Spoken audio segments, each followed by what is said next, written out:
Hello guys, welcome to my channel autism and music. मैं Komal Thakur, parenting and autistic child. और आज का video फिर से स्कूलिंग पे होने वाला है। काफ़ी सारे पेरेंट्स जो कंफ्यूज्ड हैं और कितने ही सारे वीडियोस आप यूट्यूब पे देखते हैं कि ऑटिस्टिक बच्चे के लिए मेन स्ट्रीमिंग अच्छी है या स्पेशल स्कूल अच्छा है या इंक्लूसिव स्कूल अच्छे हैं। सो आज मैं सिर्फ आपके बच्चे की बात करूंगी, मैं अपने बच्चे की बात नहीं कर रही हूँ। आप जो मेरा वीडियो अभी देख रहे हो, मैं आपके बच्चे की बात करूंगी। अब आप मुझे कुछ बातों का आंसर दीजिए गाइस, कि कोई आपको ये कहता है कि नहीं, जैसे मैं भी यूट्यूब पे वीडियो देखती हूँ तो कई लोगों की ये राय है ऑटिस्टिक बच्चों को मेन स्ट्रीम स्कूल में ही डालना चाहिए, और कई लोगों की ऐसी राय है कि नहीं, ऑटिस्टिक बच्चों को स्पेशल स्कूल में डालना चाहिए। और डिसीजन आप कैसे लेंगे जब कोई कुछ बोल रहा है, कोई कुछ बोल रहा है, कहीं पे भी कुछ फिक्स है ही नहीं। सो प्रॉब्लम ये है गाइस कि ये जो डिसीजन है ये सिर्फ आपको लेना है। कोई पर्सन ये डिसाइड नहीं कर सकता है कि आपके बच्चे के लिए, आपके ऑटिस्टिक बच्चे के लिए कौन सी स्कूलिंग अच्छी है। तो आप मुझे कुछ बातों का आंसर दीजिए, कुछ क्वेश्चन का आंसर दीजिए कि अगर मैं आपको ये बोलती हूँ कि ऑटिस्टिक बच्चे को मेन स्ट्रीम में डालो, स्पेशल स्कूल में नहीं डालना है, तो ये हो सकता है आपके एरिया का जो स्पेशल स्कूल है वो बहुत अच्छा हो, उसमें बहुत अच्छे थेरेपिस्ट हो, उसमें बहुत अच्छे स्पेशल एजुकेटर हो। कुछ पेरेंट्स अपने बच्चों को रीडिंग राइटिंग नहीं सिखा पा रहे हैं, तो वहाँ पे वो आपको हेल्प मिले। हो सकता है वहाँ पे पॉपुलेशन कम हो, 1-to-1 अटेंशन मिलती हो, तो आपको कहीं ज़्यादा बेनिफिट होगा मेन स्ट्रीम स्कूलिंग पे, जहाँ पे आपका बच्चा सिर्फ नाम के लिए बैठेगा, उसको कभी 1-to-1 अटेंशन नहीं मिलेगी। हो सकता है आपके एरिया का मेन स्ट्रीम स्कूल ऐसा हो। नाउ दूसरी साइड, अगर मैं आपको ये बोल दूं कि आप अपने बच्चे को स्पेशल स्कूल में डालो, ऑटिस्टिक बच्चों को स्पेशल स्कूल में डालो, उनके लिए मेन स्ट्रीमिंग अच्छी नहीं है। लेकिन ये हो सकता है कि आपके एरिया का जो मेन स्ट्रीमिंग स्कूल हो वहाँ पे पॉपुलेशन कम हो और वहाँ का जो प्रिंसिपल HM हो वो काफ़ी ज़्यादा सपोर्टिव हो, स्पेशल बच्चों के बारे में वो काफ़ी ज़्यादा सपोर्टिव हो, और वहाँ पे हो सकता है कि आपके बच्चे को हेल्प मिले, अच्छा सेटअप हो। कुछ भी हो सकता है, XYZ कुछ भी हो सकता है। ये डिपेंड करेगा आपके बच्चे के लेवल के ऊपर और आपके एरिया के अराउंड कैसी फैसिलिटीज़ हैं, किस तरह के जो मेन स्ट्रीमिंग स्कूल हैं, किस तरह के स्पेशल स्कूल हैं, उसके ऊपर डिपेंड करेगा। तो आपको जो अपना डिसीजन लेना है वो किसी के कहने पे नहीं लेना है। इसका सीधा सीधा सबसे अच्छा मेथड यही है जो मैंने ट्राई किया है गाइस। सबसे पहले मेन स्ट्रीमिंग स्कूलिंग से ट्राई कीजिए।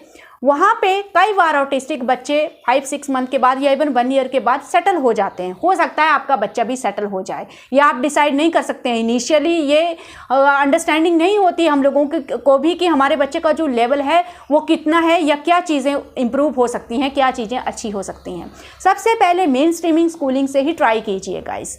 और वहाँ पे अगर 1 साल 2 साल रखने के बाद आपने जैसे 2 साल मेन नॉर्मल स्कूल में रख लिया, 3 साल, कई पेरेंट्स तो 5-6 साल से डटे पड़े हैं मेन स्ट्रीमिंग स्कूलिंग में, कंप्लेंट्स आ रही हैं, डिप्रेशन में जा रहे हैं, बच्चे को कोई बेनिफिट नहीं हो रहा है, फिर भी वो मेन स्ट्रीमिंग नहीं छोड़ रहे हैं क्योंकि डर लग रहा है कि यहाँ से निकालेंगे तो कहाँ जाएंगे, स्पेशल स्कूल में डाला तो लोग क्या सोचेंगे, फैमिली क्या सोचेंगी। या कई जगह पे तो जो फैमिली है वही इस चीज़ को डिनाई करती है कि नहीं, यहीं पिसते रहो मेन स्ट्रीमिंग स्कूल में, लेकिन स्पेशल स्कूल में मत जाओ। तो कई बार फैमिली सपोर्ट भी नहीं होता है, उस चीज़ से कोई बेनिफिट नहीं है। जहाँ पे 4-5 साल आप मेन स्ट्रीमिंग में पिस रहे हो, कोई बेनिफिट नहीं हो रहा है, फिर भी आप लग रहे पड़े हो, वो फालतू में अपनी मेंटल हेल्थ आप खराब कर रहे हो। आपके बच्चे को वहाँ से कभी कुछ नहीं मिलेगा। सो आपको सही टाइम पे मेन स्ट्रीमिंग को क्विट करना है अगर आप वहाँ पे फेल हो जाते हैं, यानी कि अगर बच्चा वहाँ पे सेटल नहीं होता है। तो ये एक तरह से पैटर्न है, सबसे पहले मेन स्ट्रीमिंग, उसके बाद आप स्पेशल स्कूल में जाइए। इंक्लूसिव स्कूल इसलिए छोड़ रही हूँ क्योंकि इंक्लूसिव की जो ऑप्शन है ऑल ओवर इंडिया में सब जगह पे अवेलेबल नहीं है, बहुत कम अवेलेबल है। सो स्पेशल स्कूल मुझे लगता है इंक्लूसिव स्कूल के अलावा स्पेशल स्कूल काफ़ी ज़्यादा हैं हर एरिया में, इसलिए मैं बोल रही हूँ। उसके बाद आप स्पेशल स्कूलिंग के लिए जाइए। स्पेशल स्कूलिंग से भी अगर आप सेटिस्फाई नहीं होते हैं, कई बार आपके एरिया का स्पेशल स्कूल इतना बेटर नहीं है, काफ़ी प्रॉब्लम्स होती हैं, तो उसके बाद फिर लास्ट में आप होम स्कूलिंग के लिए जा सकते हैं। Home schooling should be last option. Home schooling कभी भी ऑटिस्टिक बच्चों के केस में फर्स्ट या सेकंड ऑप्शन नहीं होनी चाहिए मेरे हिसाब से, क्योंकि मैंने मेन स्ट्रीमिंग भी किया है, होम स्कूलिंग भी किया है फॉर 1 ईयर, अभी स्पेशल स्कूल है। तो मुझे लगता है कि ये पैटर्न इसी तरह से होना चाहिए, mainstreaming, special school and then आप होम स्कूलिंग के लिए जा सकते हैं। या कई एरियाज़ में आप गूगल पे सर्च कीजिए, कई वोकेशनल सेंटर्स भी हैं हमारे स्पेशल स्पेशल बच्चों के लिए, वहाँ पे भी हर तरह के बच्चे होंगे। जैसे स्पेशल स्कूल में आपको cerebral palsy, down syndrome, mental retardation, ADHD, autism, हर तरह के बच्चे मिलते हैं। वोकेशनल सेंटर में भी आपको हर तरह के बच्चे मिलते हैं, लेकिन वहाँ पे बेनिफिट होता है। बच्चे इससे तो कहीं ज़्यादा बेटर है, मतलब शर्म की वजह से कि सोसाइटी क्या कहेगी और हम अपने बच्चों को घर में कैद करके रख दें, उससे कहीं ज़्यादा बेटर है कि हमारे बच्चे किसी भी तरह के सोशल सेटअप में जाएं और वहाँ पे कुछ टाइम स्पेंड करें। इससे स्ट्रेस भी रिलीज़ होता है और हमारे बच्चे जो हैं वो थोड़ा बोलते हैं ना कि एक काम बिहेवियर उनका रहता है और कुछ चीज़ें वो वहाँ पे सीखते भी हैं। तो अपनी सोच को थोड़ा सा वाइड करना पड़ेगा, हम लोगों को उन विचारों से थोड़ा सा बाहर निकलना पड़ेगा, यानी कि टोटली अपने बच्चे को सेंटर में रख के हम लोगों को हर डिसीजन लेना पड़ेगा। और जब आप इस बात को सीख जाएंगे, जब सिर्फ अपने बच्चे को सेंटर में रख के आप डिसीजन लेंगे, मैं आपको गारंटी दूंगी कि आप उसी टाइम पे, केवल उसी टाइम पे आप सही डिसीजन लेंगे, अदरवाइज आप हमेशा गलत डिसीजन लेंगे। सो किसी भी चीज़, किसी के ऊपर बिलीव मत कीजिए गाइस, हर चीज़ को खुद से एक्सप्लोर कीजिए। लोग मुझसे पूछ रहे हैं कि मैम जल्दी से स्पेशल स्कूल का रिव्यू दो, मुझे भी डिसाइड करना है। नो, कैसे हो सकता है? मेरा एरिया का जो स्पेशल स्कूल है, या मेरी जो एक्सपेक्टेशन है, या मेरे बच्चे की जो नीड है, वो आपके बच्चे से कहीं ज़्यादा अलग है। हर पेरेंट की सिचुएशन अलग है, फाइनेंशियल सिचुएशन अलग है, हर पेरेंट के बच्चे की नीड अलग है, एरिया अलग है, फैसिलिटीज़ अलग अलग हैं। तो जो मेरा डिसीजन है वो सेम डिसीजन आपके बच्चे के लिए सही कैसे हो सकता है? नहीं हो सकता है। और अभी तो मुझे खुद भी पता नहीं है कि ये डिसीजन सही रहेगा या नहीं रहेगा, बिकॉज किसी भी डिसीजन पे अगर मुझे कुछ रिव्यू देना है तो उसके लिए लगभग 1 ईयर चाहिए। इतनी जल्दी मैं कुछ रिव्यू नहीं दे सकती हूँ। और कई बार आप स्कूल का नाम पूछते हैं, तो अगर स्कूल का नाम मैं मेंशन करती हूँ तो मैं कैसे आपको ऑनेस्ट रिव्यू दे पाऊँगी? ये बात भी है ना। अगर आप चाहते हो आफ्टर 1 ईयर मैं आपको एक ऑनेस्ट रिव्यू दूँ उस पर्टिकुलर स्कूल के भी बारे में, तो उसके लिए ये होगा कि मैं उस स्कूल का नाम जो है वो मेंशन नहीं कर सकती। और वैसे भी ये जो स्कूल है वो सिर्फ एम्प्लॉयज़ के लिए ही है यहाँ के, तो उससे भी आपको कोई बेनिफिट होगा नहीं अगर आप कॉलोनी के बाहर के हैं। और जो कॉलोनी के अंदर लोग रहते हैं, जो मेरे सब्सक्राइबर हैं, वो तो समझ गए होंगे मैं किस स्कूल की बात कर रही हूँ। सो अगेन इस स्कूल को मैंने अब एक तीसरा पहलू, एक और पहलू, जब आप ये डिसाइड करेंगे इन चीज़ों के ऊपर, तो थोड़ा असेसमेंट करनी है। जब हमने ये डिसीजन लिया ना, तो हमने काफ़ी ज़्यादा असेसमेंट की है चीज़ों की। बाहर मुंबई में तो आपको पता है कि स्पेशल स्कूल भरे पड़े हैं।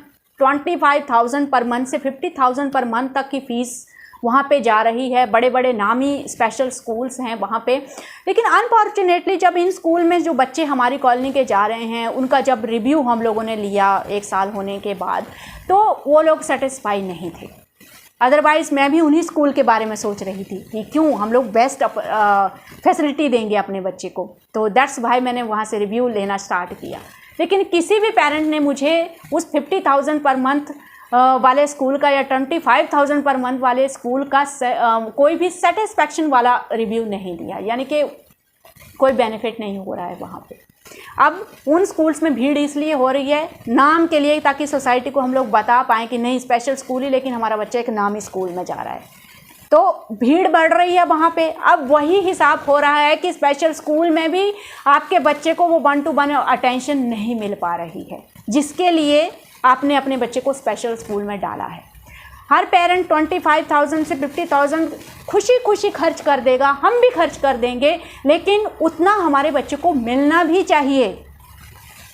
उस हिसाब से हमारे बच्चे को बेनिफिट भी होना चाहिए, उस हिसाब से स्कूल में फैसिलिटीज़ भी होनी चाहिए। फीस ज़्यादा है लेकिन फैसिलिटीज़ ऑलमोस्ट कुछ इतना ज़्यादा नहीं है। तो दैट्स वाई मैंने फिर ट्राई किया कि क्यों ना हम एक ऐसे अपनी कॉलोनी के लो स्कूल से ट्राई करते हैं जहाँ पे पॉपुलेशन बहुत कम है। डेफिनेटली श्योर मेरे बच्चे को 1-to-1 अटेंशन वहाँ पे मिलेगी ही मिलेगी। दूसरी बात, सेफ्टी का कोई प्रॉब्लम नहीं है, बिल्कुल मेरे पास में स्कूल है। बाहर के स्कूल में अगर मैं जाती हूँ, ट्रैवलिंग भी पड़ रही है, साथ ही साथ इतनी पॉपुलेशन में मेरा बच्चा सेफ़ रहेगा या नहीं रहेगा, जहाँ पे आज नॉर्मल बच्चे ही सेफ़ नहीं हो पा रहे हैं। स्कूल की ऐसी हालत है, आपको आए दिन सोशल मीडिया पे ऐसे वीडियोस मिलते हैं, तो डर लगता है इन सब चीज़ों से। सो सबसे फर्स्ट प्रायोरिटी तो सेफ्टी है, जो यहाँ पे श्योर है। तो मैंने ऐसे स्कूल से ट्राई किया जो बिल्कुल लो लेवल पे है, बहुत पॉपुलेशन कम है, और हर स्पेशल स्कूल में बच्चों को ग्रुप में डिवाइड किया जाता है, ये तो आपको पता ही होगा। वहाँ पे क्लासेस का सिस्टम नहीं होता है, ग्रुप में डिवाइड किया जाता है। सेम जो कॉग्निटिव लेवल है बच्चे का, जो सेम थोड़ा सिम्टम्स के हैं, सेम लेवल के जो बच्चे हैं उनको ग्रुप्स में डिवाइड किया जाता है। तो वहाँ पे भी इस चीज़ का ध्यान दिया जाता है। कई पेरेंट ये बोलते हैं कि स्पेशल स्कूल में जाके हमारे बच्चे रॉन्ग बिहेवियर सीखते हैं। तो जो बच्चा नॉर्मल स्कूल में भी तो रॉन्ग बिहेवियर कर रहा है ना, बाद में जाके आप स्पेशल स्कूल के ऊपर ठीकरा फोड़ देते हो, तो जो सेंसरी इश्यूज़ हैं वो तो प्रॉब्लम करते ही हैं हमारे बच्चों को। तो वहाँ पे भी इस चीज़ का ध्यान दिया जाता है। स्पेशल स्कूल में सब बच्चे होते हैं, डाउन सिंड्रोम, मेंटल रिटार्डेशन, जैसे भी मैंने आपको बोला सब बच्चे होते हैं, लेकिन वहाँ पे भी इस चीज़ का काफ़ी हद तक ध्यान दिया जाता है कि बच्चा मेजॉरिटी में उस एक पर्टिकुलर ग्रुप में टाइम स्पेंड करे। जैसे मैंने देखा कि अर्नब को जिस ग्रुप में उन लोगों ने डाला, उस ग्रुप में अर्नब से भी बेटर बच्चे हैं, अर्नब से भी बेटर लैंग्वेज है उनकी, तो डेफिनेटली उस चीज़ का बेनिफिट अर्नब को भी होगा। तो वो जो ग्रुप वो डिवाइड करते हैं उसमें आपके बच्चे से लो लेवल के भी बच्चे होंगे, आपके बच्चे से बेटर लेवल के बच्चे भी उस ग्रुप में होंगे। तो इस चीज़ का भी काफ़ी हद तक ध्यान रखा जाता है वहाँ पे, मुझे लगता है। बाकी ये तो देखने के बाद पता चलेगा 1 ईयर के बाद कि अर्नब में क्या चेंजेस आए वहाँ के एनवायरनमेंट की वजह से। तो वो तो मैं आप लोगों को बाद में रिव्यू दूंगी, लेकिन शुरू के लिए ये चीज़ें मैं आप लोगों को बता रही हूँ। सो ऐसा स्कूल आप सेलेक्ट कीजिए गाइज, जहाँ पे चाहे मेन स्ट्रीम है चाहे स्पेशल है, जहाँ पे पॉपुलेशन कम हो तो ही बेनिफिट है।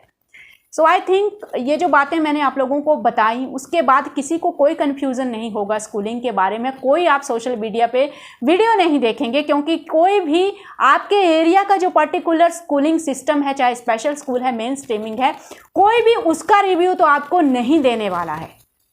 और आप अपने बच्चों को अपने एरिया में ही डालेंगे, ऐसा तो है नहीं कि वहाँ से उठा के आप दूसरी डिस्ट्रिक्ट में जाएंगे या दूसरी स्टेट में जाएंगे। तो ये चीज़ आपको खुद एक्सप्लोर करके ही पता चलेगी कि मेरे बच्चे के लिए मेरे एरिया के हिसाब से कौन सा स्कूल बेटर है।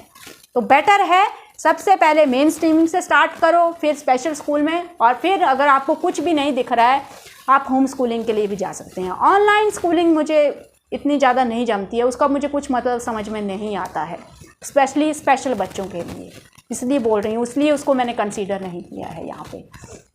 सो आई होप ये था मेरा एक्सपीरियंस, आई होप ये आप लोगों को हेल्प करेगा। अगेन कुछ क्वेरीज हों तो कमेंट में आप लिख सकते हैं। सो अगेन मैं यही बोलूँगी कि अर्नब का वेट मत कीजिए, टाइम को वेस्ट मत कीजिए, खुद से एक्सप्लोर कीजिए गाइस, और अपनी सोच को थोड़ा वाइड कीजिए। नो सोसाइटी, ओनली हमारा बच्चा, उसको फोकस कीजिए। ये स्कूल जो मैंने सेलेक्ट किया है गाइस, तो उसके लिए मुझे क्रिटिसाइज़ किया लोगों ने कि क्यों लो स्कूल में डाला, क्यों इसको ऐसे स्कूल में डाला, लेकिन लोगों को ये नहीं पता है कि अर्नब का लेवल क्या है, हमारी एक्सपेक्टेशन क्या है, अर्नब की क्या नीड है। तो लोगों के कहने पे आप स्पेशल स्कूल में अपने बच्चे को लेके जाएंगे, वहाँ 4 लोग मिलेंगे, वो आपको भगा देंगे, नहीं ये क्या कर रहे हो आप, ये क्या कर रहे हो। अंदर से आपको पता है, आपको 100% पता है कि मेरे बच्चे की क्या नीड है और मेरे बच्चे के लिए क्या बेस्ट रहेगा। ये सिर्फ मुझे पता है और किसी को पता नहीं है। तो कैसे कोई डिसाइड कर सकता है कि मेरे बच्चे के लिए क्या चीज़ सही रहेगी। तो 4 लोग आपको बातें सुनाएंगे ही सुनाएंगे, वो हमको भी सुना रहे हैं, सुनाते हैं, उस चीज़ को आप बिल्कुल भी दिल पे मत लीजिए। लोगों के कहने पे आप 50,000 पर मंथ खर्च कर दो, नामी स्कूल में आप डाल दो, सब लोग बोलेंगे कि हाँ वो ऐसे स्कूल में डाल दो। अरे भाई 50,000 के रिगार्डिंग बेनिफिट भी तो होना चाहिए। आपने खुद के बच्चे नॉर्मल स्कूल में डाल के रखे हैं जहाँ पे इतनी ज़्यादा फीस भी नहीं है, और आप हमें बोल रहे हो, ऐसे पेरेंट्स जिनको आगे भी फाइनेंशियल बैकअप रखना पड़ेगा, बिकॉज आगे भी पता नहीं क्या होगा। लेकिन फिर भी मैं बोलूँगी कि 50,000 पेरेंट खुशी खुशी खर्च कर देगा, लेकिन मैं बोलती हूँ ऐसा स्कूल, स्पेशल स्कूल सामने आए जो 50,000 को पूरा मतलब जस्टिफाई करे उस फीस को कि हाँ 50,000 ले रहे हैं तो हम ये कर रहे हैं, समथिंग हम न्यू कर रहे हैं।